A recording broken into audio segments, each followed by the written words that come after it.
টানা ১৬ ঘন্টা আলোচনা শেষে জলবায়ু চুক্তির খসড়ায় সম্মতি। চূড়ান্ত হবে মন্ত্রী পর্যায়ের বৈঠকে, জানা যায়নি শর্তগুলো।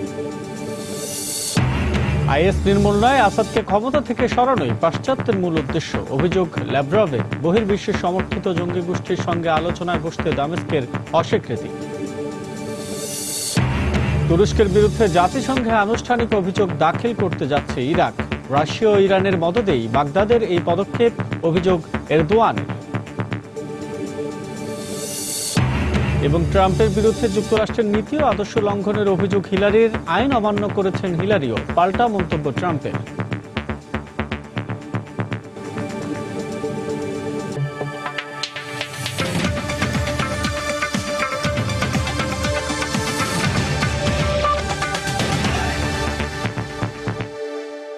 আন্তর্জাতিক সময়ের সঙ্গে আছে আমি আসাদ আজিম।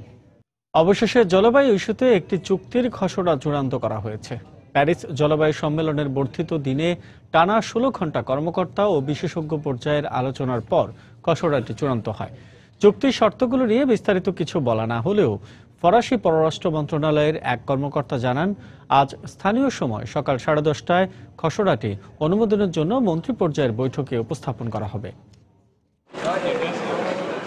সমঝোতায় পৌঁছাতে প্যারিস জলবায়ু সম্মেলনের মেয়াদও একদিন বাড়ানো হয়, আর এতে ফলও মেলে। জাতিসংঘের কনফারেন্স অব পার্টিস খ্যাত COP21 পর্দা নামার আগেই জলবায়ু রক্ষায় গৃহীত চুক্তির খসড়া চূড়ান্ত করতে সমর্থ হন বিশেষজ্ঞ পর্যায়ের প্রতিনিধিরা।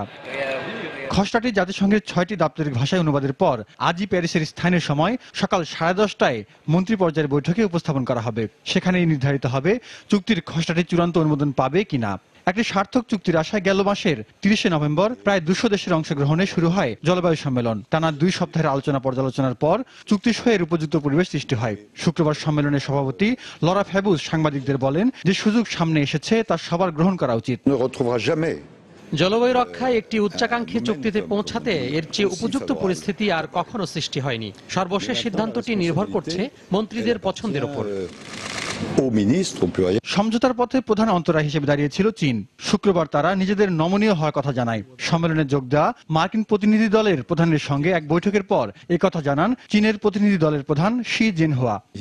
আজকের আলোচনায় চীন সম্পূর্ণ গঠনমূলক এবং নমনীয় দৃষ্টিভঙ্গি প্রদর্শন করেছে, কারণ আমরা এমন একটা চুক্তি চাই যাতে পৃথিবীর মানুষ আবার আশাবাদী হয়ে উঠতে পারে, বুঝতে পারে যে বিশ্ব ব্যবস্থা কাজ করছে। এদিকে চলতি শতাব্দীর শেষ নাগাদ বৈশ্বিক উষ্ণতা 2 ডিগ্রি সেলসিয়াস নয়, বরং তা 1.5 ডিগ্রি সেলসিয়াসে নামিয়ে আনার দাবি অব্যাহত রেখেছে ফরাসি পরিবেশবাদীরা। শুক্রবার প্যারিসের রাস্তায় সমবেত হয়ে তারা পরিবেশের ক্ষয়ক্ষতি ইস্যুতে গরিব দেশগুলোর ন্যায্য ক্ষতিপূরণ নিশ্চিত করার দাবি জানায়। জাহিদুর রহমান, সময় সংবাদ। আইএস নির্মূলে রাশিয়ার সঙ্গে সহযোগিতামূলক আচরণ না করে পশ্চিমা বিশ্ব সিরীয় প্রেসিডেন্ট আসাদকে ক্ষমতা থেকে সরিয়ে দিতে তৎপর হয়ে উঠেছে বলে অভিযোগ করেছে মস্কো। পাশ্চাত্যের এমন অবস্থানকে মারাত্মক ভুল পদক্ষেপ বলে মন্তব্য করেছেন রুশ পররাষ্ট্রমন্ত্রী সের্গেই ল্যাভরভ।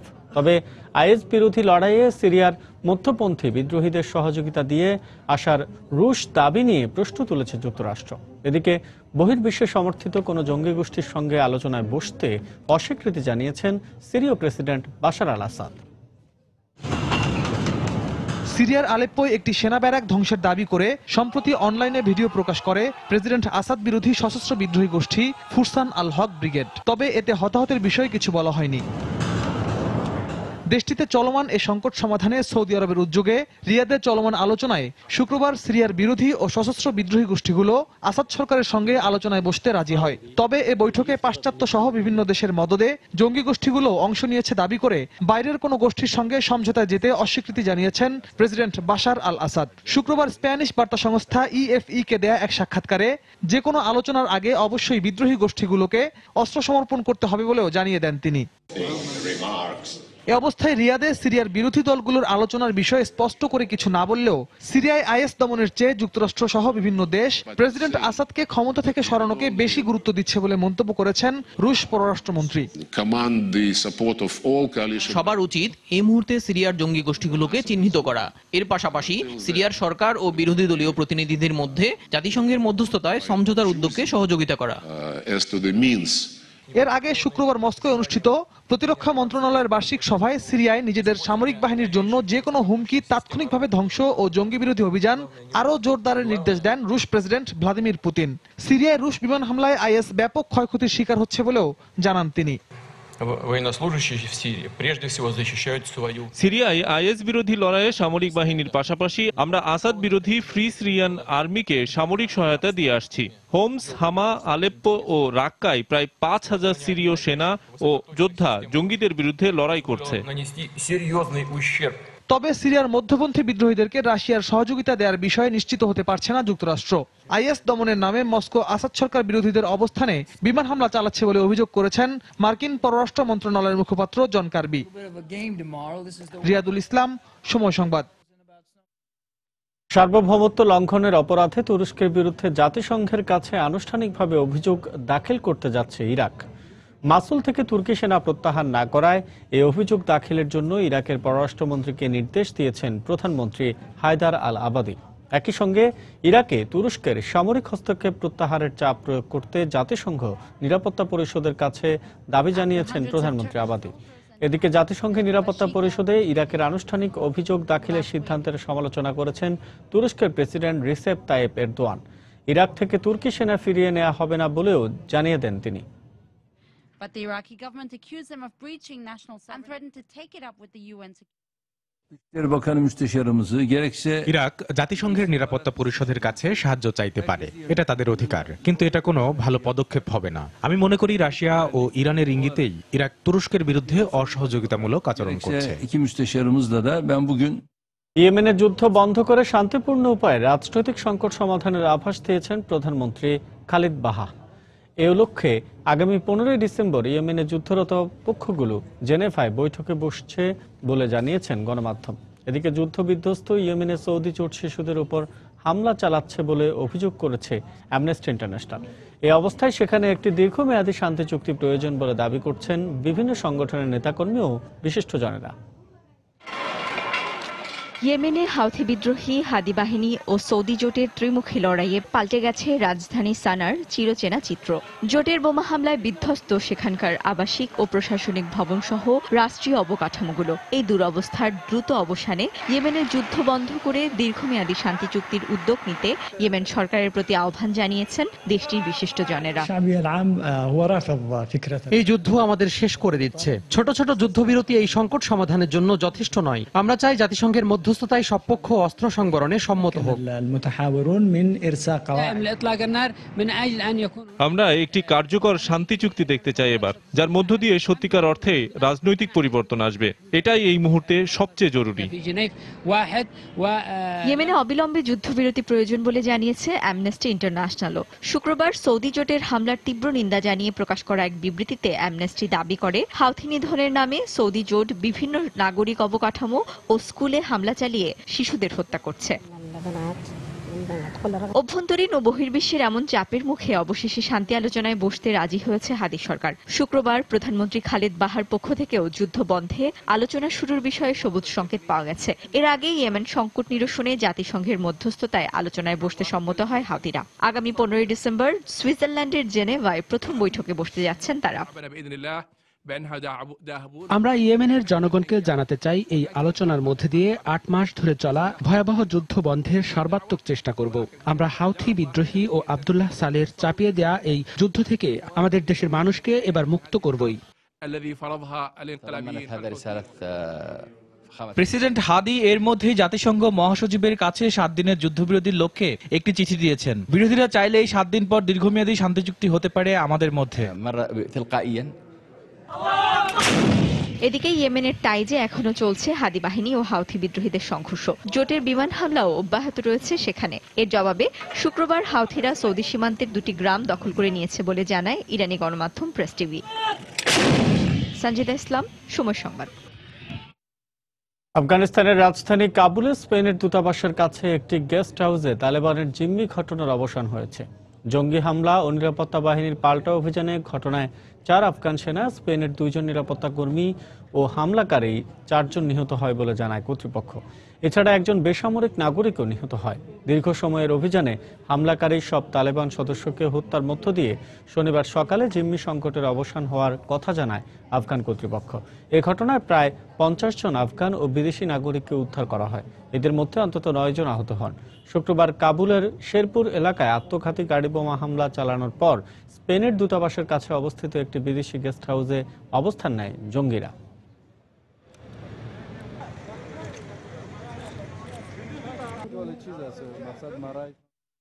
আন্তর্জাতিক সময় আরো দেখবেন, ঐক্যের সরকার গঠনে আলোচনায় রাজি লিবিয়ার 2 বিরোধী পক্ষ। দেশটিতে আইএস অবস্থানে হামলার সম্ভাবনা নাকচ রাশিয়া।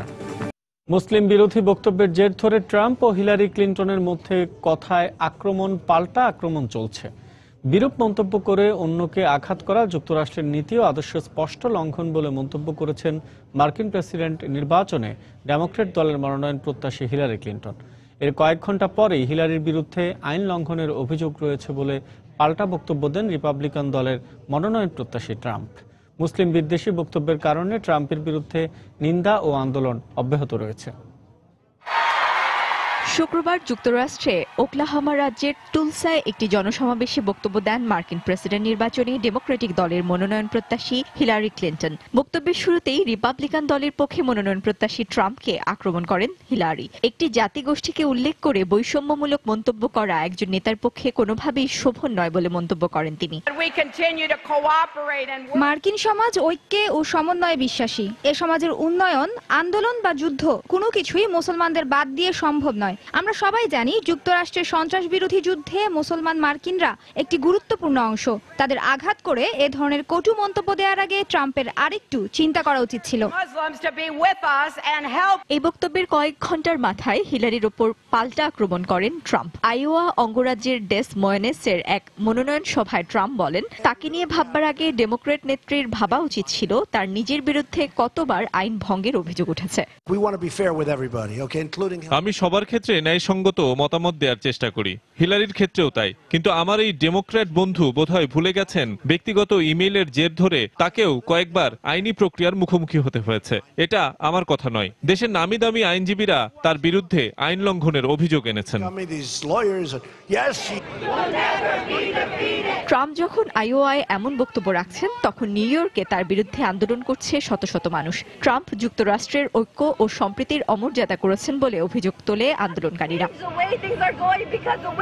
ট্রাম্পের বক্তব্যের নিন্দা জানিয়েছেন সৌদি আরবের যুবরাজ আল ওয়ালিদ বিন তালাল। শুক্রবার এক টুইটার বার্তায় তিনি বলেন, জাতি বিদ্বেষী মন্তব্যের দায়ে রিপাবলিকানদের উচিত ট্রাম্পকে মনোনয়ন না দেয়া। শুক্রবার সিএনএন-এর এক প্রতিবেদনে বলা হয়, রিপাবলিকানদের মধ্যে তলে তলে ট্রাম্পের মনোনয়ন বাতিলের বিষয়ে আলোচনা চলছে। তবে এ সময় ট্রাম্পের পাশে দাঁড়িয়েছেন আরেক রিপাবলিকান মনোনয়ন প্রত্যাশী বেন কারসন। তিনি বলেছেন, এই সিদ্ধান্ত নেওয়া হলে অনেক গুরুত্বপূর্ণ মানুষের ভোট হারাবে রিপাবলিকান দল। ট্রাম্পের মনোনয়ন বাতিল করা হলে দল ছাড়ারও হুমকি দেন কারসন। এদিকে ট্রাম্পের যুক্তরাজ্যে প্রবেশে নিষেধাজ্ঞা আরোপের দাবি সম্বলিত পিটিশনে এখন পর্যন্ত সই করেছেন 5 লাখের বেশি ব্রিটিশ নাগরিক। যদিও এর আগে পার্লামেন্টে এ দাবি নাকচ করে দেন ব্রিটিশ এমপি ও রাজস্ব বিভাগের প্রধান জর্জ অসবর্ন। সঞ্জিদা ইসলাম, সময় সংবাদ। লিবিয়ায় বিরোধী 2 পক্ষ জাতিসংঘের অধীনে 16 ডিসেম্বর একটি মতৈক্যের সরকার গঠনের চুক্তি করতে সম্মত হয়েছে। এদিকে লিবিয়ায় আইএসের অবস্থানে বিমান হামলার পরিকল্পনা নেই বলে জানিয়েছে রাশিয়া। এছাড়া 2011 সালে কর্নেল গাদ্দাফিকে রক্ষার চেষ্টা করেনি বলে জানিয়েছেন সাবেক ব্রিটিশ প্রধানমন্ত্রী টনি ব্লেয়ার।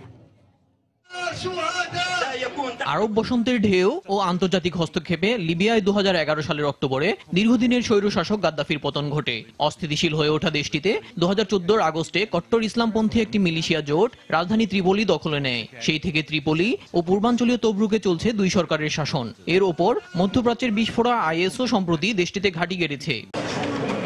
এই ঘোলাটে অবস্থা থেকে উত্তরণে যুদ্ধবিধ্বস্ত লিবিয়ায় বিবদমান দুই পক্ষ আগামী 16 ডিসেম্বর জাতিসংঘের তত্ত্বাবধানে একটি মতৈক্যের সরকার গঠনে চুক্তি করতে সম্মত হয়েছে। জাতিসংঘের মধ্যস্থতাকারীদের বরাত দিয়ে রয়টার্স জানায়, শুক্রবার তিউনিসে আলোচনার পর দুপক্ষ এই সিদ্ধান্তে পৌঁছায়। তবে এই চুক্তি কোথায় হবে সে ব্যাপারে পরে সিদ্ধান্ত হবে বলে জানান তব্রুক ভিত্তিক সরকারের প্রতিনিধি। এই মতৈক্য আরব বিশ্বের চলমান অস্থিরতায় লিবিয়াকে আশার আলো দেখাবে বলে জানান ত্রিপলি ভিত্তিক সরকারের ডেপুটি স্পিকার সালেহ আল মাকজুম। জাতিসংঘের অধীনে হওয়া এই চুক্তির আন্তর্জাতিক ভিত্তি থাকবে। আমরা নিজেদের সার্বভৌমত্বের প্রশ্নে আপোষ করতে পারি না। পাশের দেশগুলোর যুদ্ধ সংঘাতের প্রভাব লিবিয়ায় পড়ুক তা আমরা কোনোভাবেই চাই না। এদিকে লিবিয়ায় আইএসের অবস্থানে বিমান হামলার পরিকল্পনা নেই বলে জানিয়েছে রাশিয়া। শুক্রবার দেশটির পররাষ্ট্রমন্ত্রী সের্গেই লেভরভ ইতালির পররাষ্ট্রমন্ত্রীর সঙ্গে রোমে দ্বিপাক্ষিক বৈঠক শেষে সাংবাদিকদের একথা বলেন। রাশিয়া ও ইতালি লিবিয়া সংকটের শান্তিপূর্ণ সমাধানে আন্তর্জাতিক সম্প্রদায়কে তাগিদ দিচ্ছে বলেও জানান লেভরভ।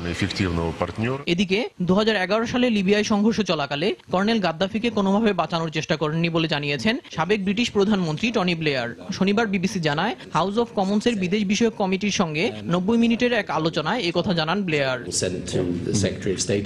ব্যক্তিগত সম্পর্ককে কাজে লাগিয়ে আমি তাকে সরে যাওয়া কিংবা অভ্যন্তরীণ নীতিতে পরিবর্তনের পরামর্শ দিয়েছিলাম। এক পর্যায়ে বুঝতে পারি তার এমন কোনো ইচ্ছে নেই, তখন তাকে সরিয়ে দেওয়া হবে বলেও সাবধান করেছিলাম আমি।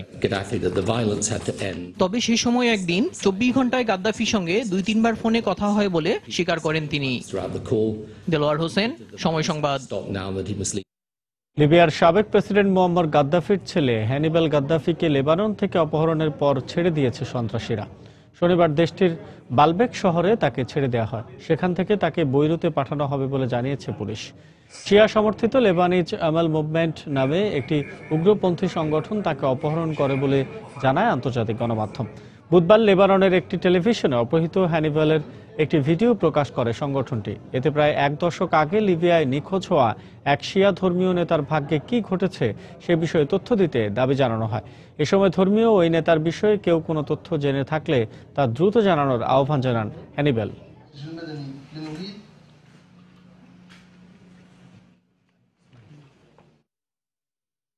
অবরুদ্ধ পশ্চিম তীর ও গাজায় ইসরায়েলি পুলিশের গুলিতে আরও 3 ফিলিস্তিনি নিহত হয়েছে বলে জানিয়েছে গণমাধ্যম। পুলিশের সঙ্গে সংঘর্ষে আহত হয়েছে অন্তত 12 জন। শুক্রবার জুম্মার নামাজের পর ইসরায়েল অধিকৃত পশ্চিম তীরের হেব্রনে পুলিশের সঙ্গে ফিলিস্তিনি আন্দোলনকারীদের তীব্র সংঘর্ষ হয়। এ সময় আন্দোলনকারীরা পুলিশের দিকে ঢিল ছুড়লে তাদের লক্ষ্য করে গুলি চালায় পুলিশ। এ সময় গুলিবিদ্ধ হয়ে মারা যায় 22 বছর বয়সী ফিলিস্তিনি উদয় জিহাদ। একই দিন গাজায় পুলিশের গুলিতে নিহত হয় আরও এক ফিলিস্তিনি। এদিকে হেব্রনের হালাউল চেকপয়েন্টের কাছে একটি সামরিক চৌকিতে ইসরায়েলি সেনাদের গাড়ি চাপা দেওয়ার অভিযোগে আরও এক ফিলিস্তিনিকে গুলি করে হত্যা করে ইসরায়েলি পুলিশ।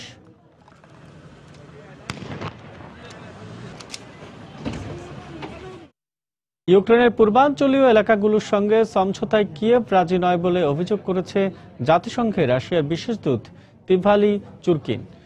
শুক্রবার জাতিসংঘে ইউক্রেন বিষয়ে চলা এক বৈঠকে এমন কথা বলেন তিনি। দনেৎস্কের কয়েকটি জায়গায় শান্তি চুক্তি লঙ্ঘন করা হচ্ছে বলেও জানান তিনি। গেল মাসে ইউক্রেনের পূর্বাঞ্চলে আবারও উত্তেজনা ছড়িয়ে পড়ার তথ্য জানায় ইউরোপের নিরাপত্তা ও সহযোগিতা সংস্থা OSCE। চুরকিনের বক্তব্য অনুযায়ী মিনস্ক চুক্তির বাস্তবায়নের জন্য পূর্বাঞ্চলের বিদ্রোহীদের সঙ্গে আলোচনায় বসতেও আগ্রহী নয় ইউক্রেন সরকার। বিদ্রোহী অধ্যুষিত ইউক্রেনের পূর্বাঞ্চলে শান্তি প্রতিষ্ঠার বিষয়ে জাতিসংঘের তৎপরতার অভাব রয়েছে বলেও অভিযোগ করেন চুরকিন।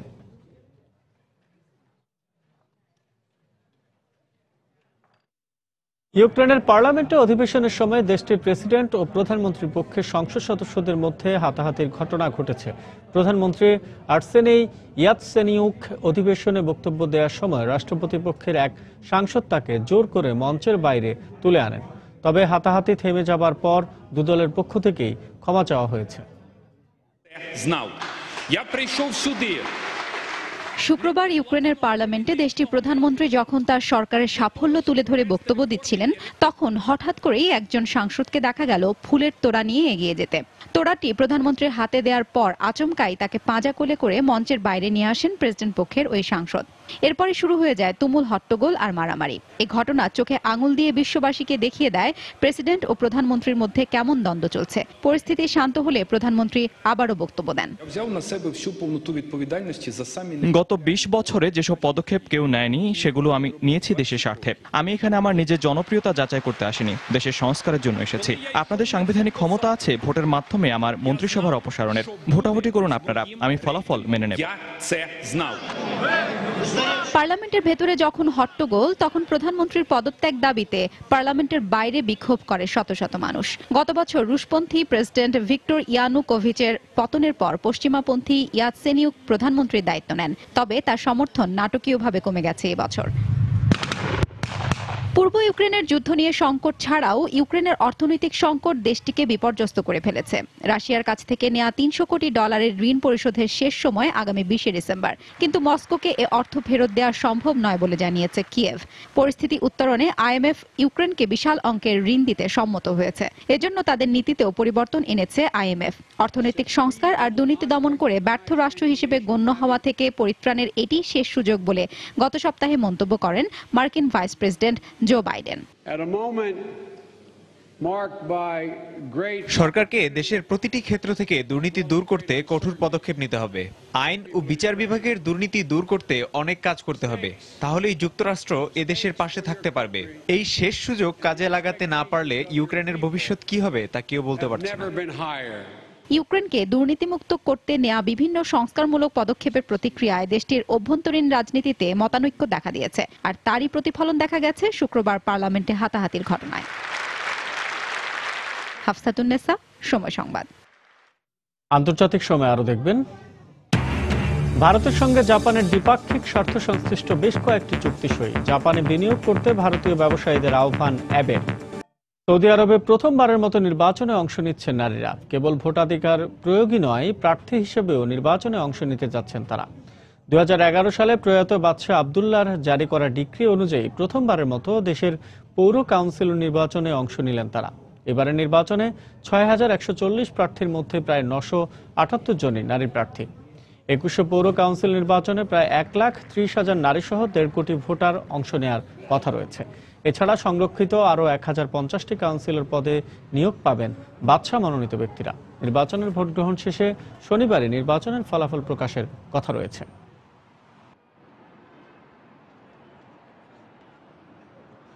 ভারত এবং জাপানের মধ্যে দ্বিপাক্ষিক স্বার্থ সংশ্লিষ্ট বেশ কয়েকটি দ্বিপাক্ষিক চুক্তি সম্পন্ন হয়েছে। ভারতের প্রধানমন্ত্রী নরেন্দ্র মোদী এবং জাপানের প্রধানমন্ত্রী শিনজো অ্যাবের মধ্যে এই চুক্তি স্বাক্ষর হয়। চুক্তিগুলোর মধ্যে বেসামরিক কাজে ব্যবহারের জন্য পরমাণু চুক্তি এবং জাপান থেকে বুলেট ট্রেন প্রাপ্তি, এছাড়া সামরিক যন্ত্রাংশ এবং প্রযুক্তির আদান প্রদান বিষয়টি অন্যতম। এছাড়া আরও যে বিষয়টি নিয়ে চুক্তি হয়েছে সেটি হচ্ছে জাপান ভারতে মারুতি সুজুকি গাড়ি কারখানা করবে এবং কারখানা থেকে উৎপাদিত গাড়িগুলো আবার জাপানে রপ্তানি করা হবে। এছাড়াও আরও কয়েকটি বিষয়ে সমঝোতা স্মারক চুক্তি হয়েছে। এর আগে শুক্রবার জাপানে বিনিয়োগ করতে ভারতীয় ব্যবসায়ীদের আহ্বান জানান প্রধানমন্ত্রী শিনজো অ্যাবে। 3 দিনের ভারত সফরের প্রথম দিনে নয়াদিল্লিতে আয়োজিত ব্যবসায়ী নেতাদের এক সভায় এই আহ্বান জানান তিনি।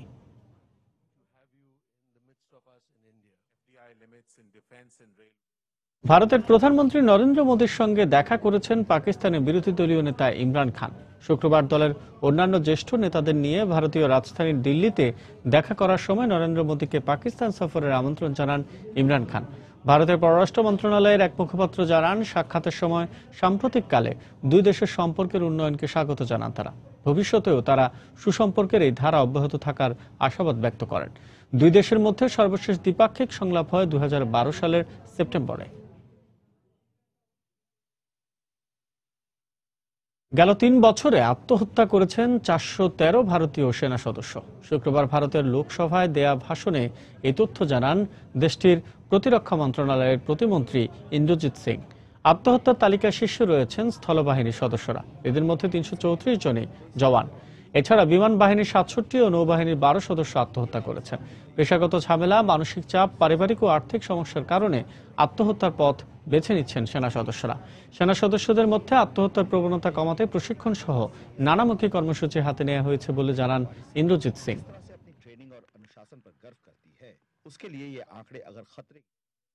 ভারতের মুম্বাইয়ে অ্যাম্বুলেন্সের অক্সিজেন সিলিন্ডার বিস্ফোরিত হয়ে মৃত্যুবরণ করেছে 4 দিনের শিশু। সে সময় আহত হয় আরো 2 জন।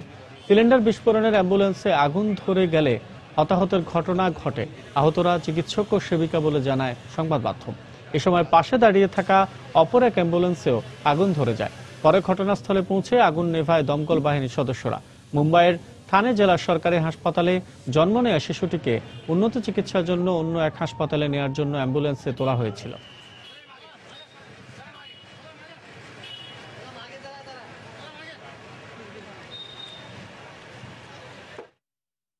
কলকাতার পার্ক স্ট্রিটে গণধর্ষণের দায়ে 3 আসামিকে 10 বছরের কারাদণ্ড দিয়েছেন আদালত। শুক্রবার অ্যাডিশনাল সেশন জাজ চিরঞ্জীব ভট্টাচার্য এই রায় দেন। রায়ে অপরাধীদের 1 লাখ রুপি জরিমানাও করা হয়েছে। গেল বৃহস্পতিবারই রুমান খান, নাসির খান এবং সুমিত বাজাজকে দোষী সাব্যস্ত করেছিল আদালত। ভারতীয় সংবাদ মাধ্যমগুলো জানায়, বয়স, মেধা ও অন্যান্য বিষয়ে খেয়াল রেখে অপরাধীদের সাজা কমানোর আবেদন করেন খোদ সরকারি আইনজীবীরাই। এতে আইনজীবী মহলে বিস্ময়ের সৃষ্টি হয় বলেও দাবি করা হয়। গেল 2012 সালের 5 ফেব্রুয়ারি রাতে কলকাতা পার্ক স্ট্রিট থেকে তুলে নিয়ে চলন্ত গাড়িতে ধর্ষণের শিকার হন 37 বছর বয়সী সুজিত জর্ডন নামের এক নারী।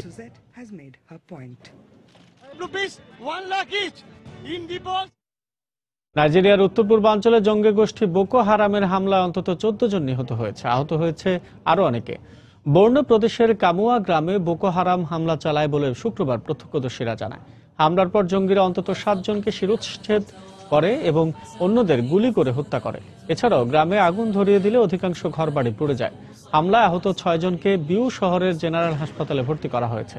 2009 সাল থেকে নাইজেরিয়ার বিভিন্ন অঞ্চলে বোকো হারামের হামলায় এ পর্যন্ত কমপক্ষে 20,000 মানুষ নিহত ও প্রায় 2.5 লাখ মানুষ গৃহহীন হয়েছে।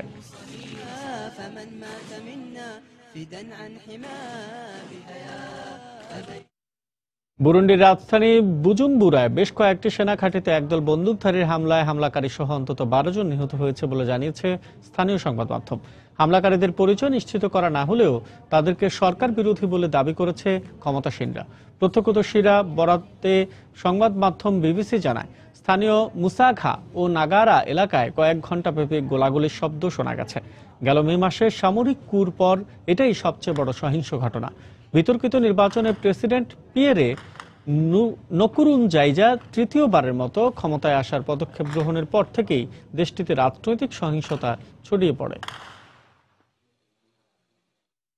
যুক্তরাষ্ট্রের ক্যালিফোর্নিয়ার সান বার্নাদিনোয় গুলিতে নিহত 14 জনের মধ্যে ডেমিয়ান মেইনের অন্ত্যেষ্টিক্রিয়া সেন্ট ক্যাথরিন অফ আলেকজান্দ্রিয়া সম্পন্ন হয়েছে। মেইনের স্ত্রী এবং 2 কন্যা রয়েছে। মেইন একজন মানবিকতা সম্পন্ন খুব ভালো মানুষ ছিলেন, এমনটাই বলেছেন অন্ত্যেষ্টিক্রিয়ায় আগত মেইনের বন্ধুরা। এদিকে গুলিতে নিহত আরেকজন 27 বছর বয়সী ভেলাস্কোর অন্ত্যেষ্টিক্রিয়ায় পশ্চিম কেভিনিয়ায় সম্পন্ন হয়। মেইন এবং ভেলাস্কো সহ আরও 14 জন ক্যালিফোর্নিয়ার সান বার্নাদিনোয় 2 জন উগ্রপন্থীর গুলিতে নিহত হন।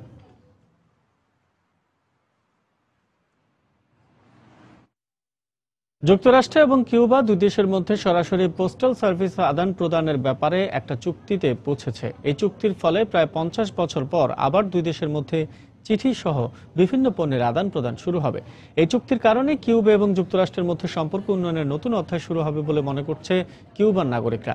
চুক্তিটি হওয়ার ফলে দুই দেশ নিজেদের মধ্যে বিভিন্ন ধরনের পণ্য, প্যাকেজ, মেইল, চিঠি সরাসরি আদান প্রদান করতে পারবে। যুক্তরাষ্ট্র এবং কিউবার মধ্যে সরাসরি মেইল সার্ভিস 1963 সালে বন্ধ হয়ে যায়।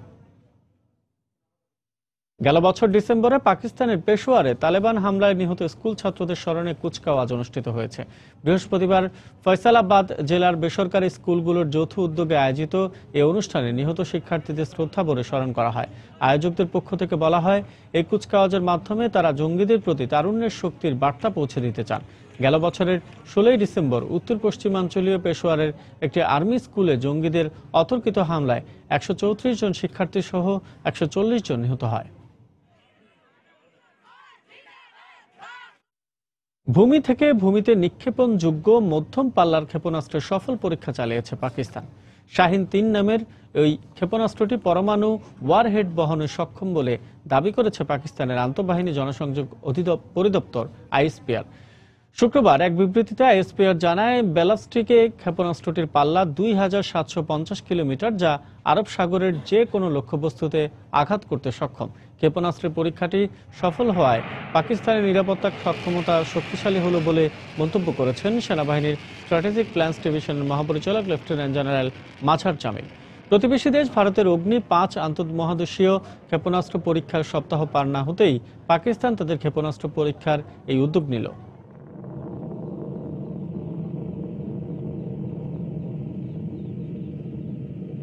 গণভোটের মাধ্যমে কালো ও নীল রঙের পতাকাই হতে যাচ্ছে নিউজিল্যান্ডের নতুন জাতীয় পতাকা। শুক্রবার শেষ হওয়া গণভোটের প্রাথমিক ফলাফলে এগিয়ে রয়েছে ওই পতাকাটি।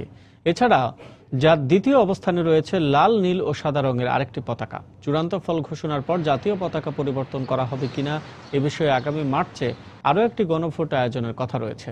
বর্তমান পতাকাটির সঙ্গে অস্ট্রেলিয়ার পতাকার মিল থাকায় এটি পরিবর্তনের সিদ্ধান্ত নিতে গণভোট আয়োজনের ঘোষণা দেন নিউজিল্যান্ডের প্রধানমন্ত্রী জন কি। এরপর প্রাথমিকভাবে বাছাই 5টি নতুন নকশার পতাকার উপর ভোট দিতে দেশবাসীকে আহ্বান জানান তিনি।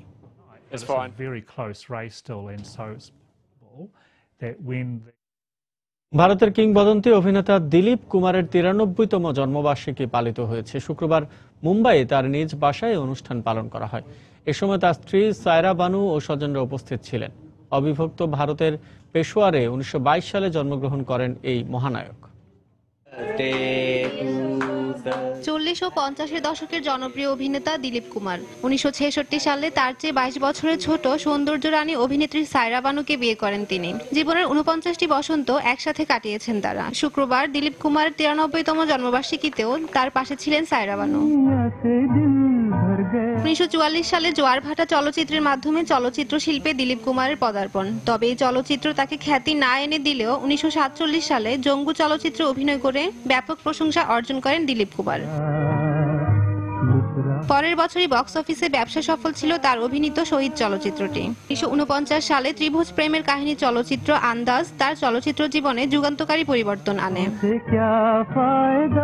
রোমান্টিক ধাঁচের চলচ্চিত্র আন্দাজ থেকে শুরু করে হাস্যরসাত্মক চলচ্চিত্র আজাদ, সামাজিক ঘরানা চলচ্চিত্র গঙ্গা যমুনা, ঐতিহাসিক চলচ্চিত্র মুঘলি আজম সহ নানা বৈচিত্র্যময় চলচ্চিত্র অভিনয় করেন তিনি। ট্র্যাজেডি কিং খ্যাত এই নায়ক নার্গিস, কামিনী কুশল, মীনা কুমারী, মধুবালা এবং জয়ন্তী মালা সহ সময়ের শীর্ষ অনেক জনপ্রিয় অভিনেত্রীর সঙ্গে জুটি গড়ে তোলেন। তার অভিনীত অন্যান্য উল্লেখযোগ্য চলচ্চিত্রগুলো হলো ক্রান্তি, দেবদাস, মধুমতি, কোহিনূর ইত্যাদি। চলচ্চিত্র শিল্পে 6 দশকেরও বেশি সময় ধরে বিচরণ করেছেন এই কিংবদন্তি। অভিনয় করেছেন 60টিরও বেশি চলচ্চিত্রে। ডাক চলচ্চিত্রে অভিনয় করে প্রথম অভিনেতা হিসেবে জিতে নেন ফিল্মফেয়ার পুরস্কার। শ্রেষ্ঠ অভিনেতা হিসেবে 8 বার ফিল্মফেয়ার পুরস্কার জিতেন। ফিল্মফেয়ারের আজীবন সম্মাননা পুরস্কারেও ভূষিত হন তিনি। ভারতীয় চলচ্চিত্রের সর্বোচ্চ সম্মাননা দাদা সাহেব ফালকে পুরস্কার, পদ্মভূষণ সহ নানা সম্মানজনক পুরস্কারে ভূষিত হন তিনি। অসুস্থতার কারণে দীর্ঘদিন ধরে নিজ বাড়িতেই আছেন তিনি। সর্বকালের সর্বশ্রেষ্ঠ একজন অভিনেতা হিসেবে বিবেচনা করা হয় দিলীপ কুমারকে। আফরোজ নিপা, সময় সংবাদ। আন্তর্জাতিক সময় শীর্ষ সংবাদগুলো জানিয়ে দিচ্ছে আরো একবার। টানা 16 ঘন্টা আলোচনা শেষে জলবায়ু চুক্তির খসড়ায় সম্মতি। চূড়ান্ত হবে মন্ত্রী পর্যায়ের বৈঠকে। জানা যায়নি শর্তগুলো। আইএস নির্মূল নয়, আসাদকে ক্ষমতা থেকে সরানোই পাশ্চাত্যের মূল উদ্দেশ্য। অভিযোগ ল্যাভরভের। বহির্বিশ্বের সমর্থিত জঙ্গি গোষ্ঠীর সঙ্গে আলোচনায় বসতে দামেস্কের অস্বীকৃতি। তুরস্কের বিরুদ্ধে জাতিসংঘে আনুষ্ঠানিক অভিযোগ দাখিল করতে যাচ্ছে ইরাক। রাশিয়া ও ইরানের মদদে বাগদাদের এই পদক্ষেপ, অভিযোগ এরদোয়ানের। এবং ট্রাম্পের বিরুদ্ধে যুক্তরাষ্ট্রের নীতি ও আদর্শ লঙ্ঘনের অভিযোগ হিলারির। আইন অমান্য করেছেন হিলারিও, পাল্টা মন্তব্য ট্রাম্পের।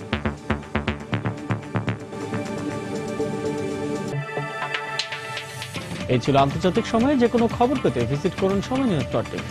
সঙ্গে থাকুন সময়।